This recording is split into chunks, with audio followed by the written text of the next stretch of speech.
Bonjour, bonsoir, et na balandinho surtout il y a Actualité 26 TV, place nos studios, écoutez les binos, émission Oyo, vous continuez à s'abonner, vous partager, vous liker, que ça la biso vraiment trop bien. Tout d'abord, on appelle Simbo Tenanga, na balandinho surtout, il y a ma chaîne na biso,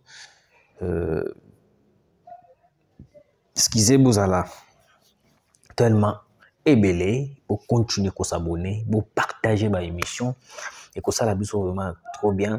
Parce que tant que vous partagez à Kabou, like tout le monde a vraiment volonté au Zanayango pour naïté tuer la conseil la bino sous nos sala. Alors, bande konanga ba congolais de père de mère, ba abonné na biso ya Angola, Brazzaville, Canada, Chypre, surtout France. Vous continuez ko benga, vous continuez ko partager. On a besoin de faire les promotions et qui publicité et là on a les caca.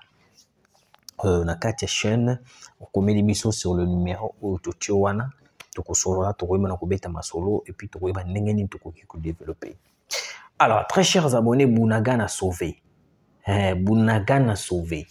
Match za mabe makasi. Moïse Nyarugabo pris au piège, rattrapé. Plusieurs éléments M23 en débandade.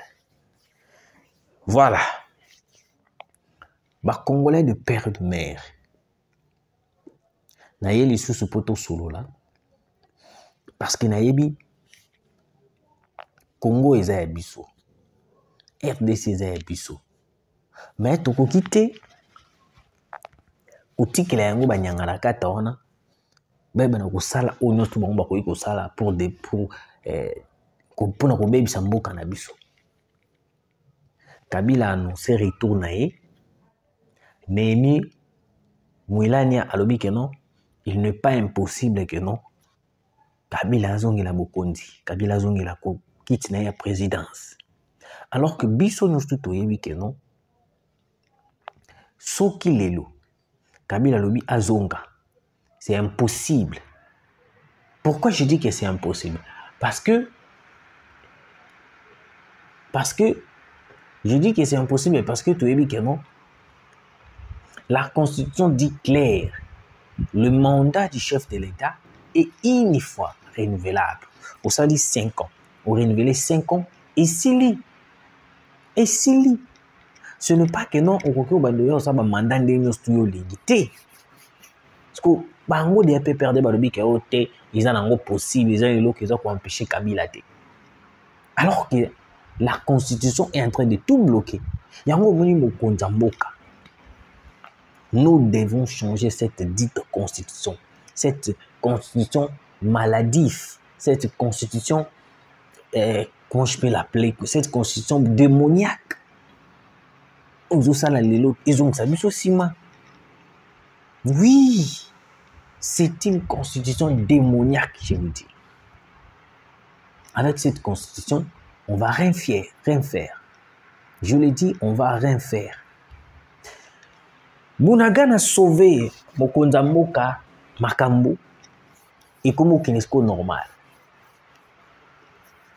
Plusieurs localités qui étaient occupées par les M23 viennent d'être libérées, surtout les 3 antennes et où tu vas libérer parce que le M23 va kotaki moi makasi. Pourquoi seulement Bunagana? Boyoka. Pourquoi seulement Bunagana? Beaucoup d'entre vous vont se poser la question, mais pourquoi Bunagana toujours? Pourquoi Bunagana? Bunagana est le noyau. Bunagana est à place au wapi, badongolo miso wana, bayaka, pour se ravitailler. Lokola bayaka pour se ravitailler na Bunagana. Tous les armes que vous voyez le M23, Oba Salelaka, Oba Zwaka, et où t'as na Bunagana? Baye nango pan et koti Bunagana et ravitailler bango. Alors aujourd'hui, le président de la République, vu qu'il a entendu le pleur, je vous dis, bande konangai, plusieurs avions de chasse ou déjà faut émata déjà à partir de journée à lobby. Plus question, il y a que ça la maman Kambukili. Plus question que ça Kambukili. Tout qui est là qui Rwanda attend. longwa na mabele na biso sala boye ote nazo longwa ote boye ote amemi biso na degré ya ba aventure moko d'une manière impossible amemi biso na ba aventure moko d'une manière impossible et aujourd'hui vu qu'on a pris la décision ya kobeta bango sérieusement bakomi koluka ba refuge ote tala ku FARDC azoboma tala ku les FARDC ne tuent pas bakosa bino te FARDC abomaka te il protège la population avec ses biens mais les Rwandais bango bazaka na esprit ya koboma ya kotangisa toujours makila ndenge moko na Hippolyte Kanambe Kazemi pendant qu'il était encore président de la République. Christian Bosembe kuta lobi ba France 24 ba nini bazo soutenir kaka ba Rwanda tout. Mais ngana lobi boy Christian Bosembe, vous êtes le patron. Ya place oyo batie wana. Ya média. Eza koute makambo ke o pleurnicher. Moi ngana ko benga ngolo ko za ko pleurnicher. Eza ko makambo te ke o le kana etando ikie o bana koloba o bana ko se plaindre. Non. Soki omoni bango bazo sala bêtise. Kata directement au lieu de prévenir kata directement. Na ba pays mususu africain ba bengani MONUSCO ba bengani ba français. Cessez de pleurnicher. Nous devons agir. Neti na ba biloko ya bongo. Bango bazo publier mingi ba M23 de ba ça ba avancer.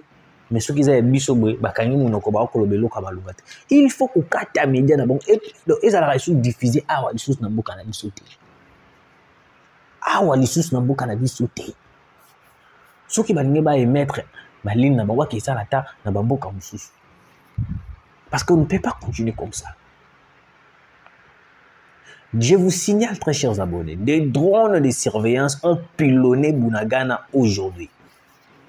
Ba drone wana eza ba drone moko sophistiqué donc ndenge piloté qui piloté Bunagana batikali ko repérer yango te de matériel russe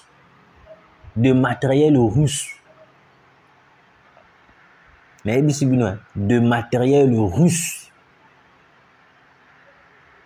4 drones ont piloté Bunagana. Ils ont trouvé des informations. Si vous avez besoin de connaître ces informations, beaucoup de lignes à la privée, numéro est là. Mais je vais vous citer des informations au Bunagana. Des informations au Bunagana. Les autres informations, si vous en avez besoin, vous m'écrivez sur le numéro qui est affiché. Parce qu'il y a beaucoup de parce que ce sont des secrets militaires. À part des secrets militaires, ce qui n'a pas mis ça en paix, Rwandais va remettre la chaîne nanga o mingi. Nathalie pourcentage à Rwanda au va remonter la chaîne nanga et commis déjà na 4,5. Le yikolo bakeno Rwandais va remettre visiter chaîne nanga autre. Parce que le roi va visiter autre. Ce qui n'a commis bimisa trop makambo ezali ya armée na biso ezali kwa na rote kamboka. Alors si vous avez de cette information, vous m'écrivez sur mon WhatsApp. C'est important. Première chose au besoin de remarquer pendant qu'on était en train de pilonner l'espace aérien de Bunagana. 1. On a pu remarquer des trafics à partir de la frontière Bunagana dans Ouganda. Bakangi ba image, tout ça ba capture image en photo. Ndenge nini ba armes ezokota ezokota Uganda ezokota na Bunagana. Na lobi boy. Les drones aujourd'hui, ce sont des informations que je vous livre.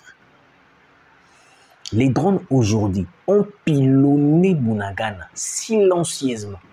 Plus de 4 drones. Ce sont des drones Otosombaki et Otaki Russie. Ont pilonné Bunagana. Plus de 3 heures de temps de pilotage. Après avoir pilonné Bunagana, sillonner les ciels et Bunagana, on a pu remarquer trafic d'armes. Il y a côté Kamindu qui était mais bazo koti sa mindu qui zo uta Uganda et zo kote la Bunagana. Minduki, quand on dit Minduki, ils ont Minduki à Mickey ou Babeta Kabé. Non, quand je parle des armes, on dit bien des armes. Ezokota. Euti Uganda, Ezokota. Ok? Yango tolo bakaboye. Museveni. Akotikala ko kosala eloko ya malonga te mpona Congo. Na bandeli. Museveni, il ne fera rien pour le Congo. Avant nazonga na dossier wana. On a deuxième point oyo après avoir cautionné le ciel ya Bunagana. Qu'est-ce qu'on a pu comprendre? On a compris que non, il n'y a pas vraiment beaucoup de populations qui circulent sur Bunagana, moins que bango na bango. Ba militaire baza ebelende na Bunagana. Ba militaire c'est trop dit, ba rebelle baza tellement ebelende na Bunagana. Na lobi boy. Na frontière, trop de rebelles. Au niveau de Bunagana, trop de rebelles. Aucune agglomération, trop de rebelles. Donc, baza tellement ebelende bavandi na Bunagana. Et puis, par rapport à ce qui est automoni, vue du ciel, zooming surtout, on a pu comprendre, d'après moi, d'après ma kanisnanga, ce qui population na biso na Bunagana, ce qui sur 100%, population na biso rose na même sous 50 ou 60. Les restes c'est Rwandais. Yeah. Et puis, lobby de comment va bien kinga na butu. Ils avaient dit moi déjà tard. Nenga kuna yambate mais tellement insisté mais qui kuna na une yambi. Nenga voilà, nenga kuna bossa na ngo to na bagi na lobby on émission. Tellement na émission na tout ça na bossa maki yango na lo bango na émission. Ndeko wana benginga lobby na butu. Aibisinga boy. Na Bunagana, les Rwandais ont plus de valeur, plus d'autorité que les Congolais normaux. Na lobi boy. Na Bunagana, les Rwandais ont plus de valeur, plus d'autorité, plus considérés par rapport aux Congolais. Donc, les Congolais na biso na Bunagana. Bazala tana autorité mon côté devant le Rwandais. Donc, ce qui va coûter dina Rwandais, tout va faire la place mon Rwandais zali, bazalaka manipuler et puis bazalaka saboter d'une manière impossible. Ce qu'on me dit que IAU, gomona le loto lobby à limwe, babomio. Donc, Bunagana est devenu espace moko ya ba Rwandais, ba vandeli yango. Yango moni soki bo remarquer. Plusieurs meetings salamaka ou ya ba M23, ceux qui salami beaucoup plus ceux qui salami na Bunagana. Vous allez voir le visage où ils salaka on izaka ba Rwandais. Je mets ma main à couper sur 100% ya meeting au bango salaka na Bunagana. Non le non ba agglomération de soute ba localité mususunante. Na Bunagana. Ce qu'on tali, on peut remarquer que non, la plupart 90% au Bayakana des Rwandais et puis quelques personnes au Bayakana des Congolais. Les Congolais n'acceptent pas au Rwandais bazosala. Au Bananga bazosala. Ba Bertin Bissuma bazosala, ba Wilimbo bazosala. Mais ce qui bayaka peut-être yaka parce que ba force ka bango au boyi ba bomio. Ouais, au boyi ba bomio. Alors, l'armée après avoir visité l'espace de Bunagana, le président de la République a conclu de bombarder Bunagana. Et on va monter dans le Koloba. Mais habiter sur le téléphone ou dans le Bunagana. il faut déjà prendre des précautions parce que là, la frappe sera très forte. La frappe sera très forte, je vous dis. Aux autres pensez peut-être que notre frappe en gros sera très fort. Et puis le Bunagana sera sauvé. Joao Lourenço a le bien commis pour soutenir Félix Antoine Tshisekedi. Et puis ils ont condamné attaque Union surtout M23 Bassali. Monsieur le Président, moi je peux vous dire ceci. Ils ont un mensonge communautaire. Ces gens-là, même la communauté internationale, ça a mis ce qu'on a bloqué pour moi. Mais à la fin des comptes, vous allez comprendre que ces gens-là ne sont pas avec nous. Ils ont presque une dingue où Joao Lourenço Nassar. Ils ont une bêtise, Monsieur le Président. Comment est-ce qu'il a attendu seulement tout comme on attend pour y aller à soutenir Bissou? Vous ne voyez pas que non, la minute attaque comme ma casse. Kabila lobby kazoya kozonga na pouvoir. Fayola lobby azo soutenir Kabila. Le PPRD bavandi ba lobby non, Kabila akoyi kozonga na problème ezati. Ce qu'on a la mituni question. De l'autre côté boyoki o Laurent Salobi non a commis pour soutenir RDC. Depuis longtemps, depuis plusieurs temps, vous étiez où pour soutenir la RDC? Vous avez seulement entendu que les choses deviennent comme il est maintenant pour soutenir la RDC. Monsieur le Président, Kolanda Batouanate, ce sont des hypocrites. Seul pays où ils sont sincères, Nabissou, Touébiango, Burundi. Nous devons se retirer des pays où ils ont frontières Nabissou. La plupart sont complices. Et belé bazou mukabate kabiso. Parce que pour battre kabiso bien ils ont ba poussa na pembeni na biso. Ba ko poussa na ndengeni na ba propos ya elengi ya sikre. Non, Kinshasa vraiment bébé. Parce que biso peso to moni bongo to comprendre. Ils ont le moto azolinga mwasi. Alors on est toujours de belles paroles. Après tant ba comme ensemble et comme il y a mon qui ont mai. Et comme ya balu qui est. Mais non. Tomitique à les sous-souter comme il pèse en abattoir. Déjà, Ouganda, déjà, te comprendre dans sa complice. Nini les sous. Moïse Nyarugabo a l'objet que il y a un probabilité. Il ne peut jamais trahir le Congo. Il est congolais. Moïse Nyarugabo, à moins que les gens oublient. Moi, je sais que vous n'êtes pas congolais. Un Congolais soutient un groupe rebelle pour massacrer sa population. Tu deviens directement un rebelle. De quoi, Banani, qui le nom m'échappe, Franck Diongo, ce sont des rebelles. Ils ont accepté la voie de se détourner contre son pays. Moi, je les appelle des rebelles. On devait surveiller avec précision cette personne de Moïse Nyarugabo. Il est trop dangereux. Moïse Nyarugabo, il est très dangereux. Nkunjaboka, il est très dangereux, Moïse Nyarugabo.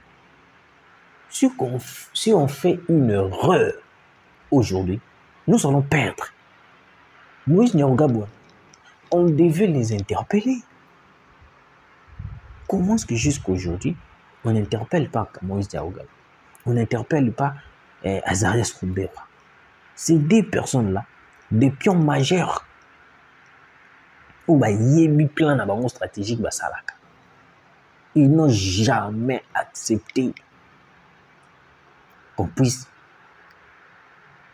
pointer du doigt dans Batouana, Kagame, Banane. Ils n'ont jamais accepté. Allez, secours de l'autre, Moïse Nyarugabo veut faire veut nous donner la leçon.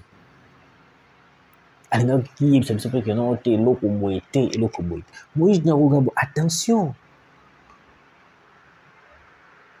Ne blaguez pas avec les sangs des Congolais. Moi, je pensais peut-être que nous allons l'héros dans le. Il a fallu surtout arrêter, auditionner, parce que ce sont eux qui bloquent le Congo. Ce sont eux qui sont à la base, il y a besoin de vivre. Mais je ne comprends pas. Et le bâtard Zakari, dans un pays sérieux, Kabila Fayaz allait arrêter. Dans un pays sérieux, si le Congo était sérieux, on devait voir Moïse Nyarugabo être arrêté. Franck Djongo, Katumbi, mais Tito Komona libre, ça nous étonne. Ça nous étonne. Bunagana a sauvé. On a pris la décision de bombarder Bunagana. Dès maintenant. Je vous laisse suivre cette petite vidéo et puis vous allez comprendre de quoi je parle. Suivez.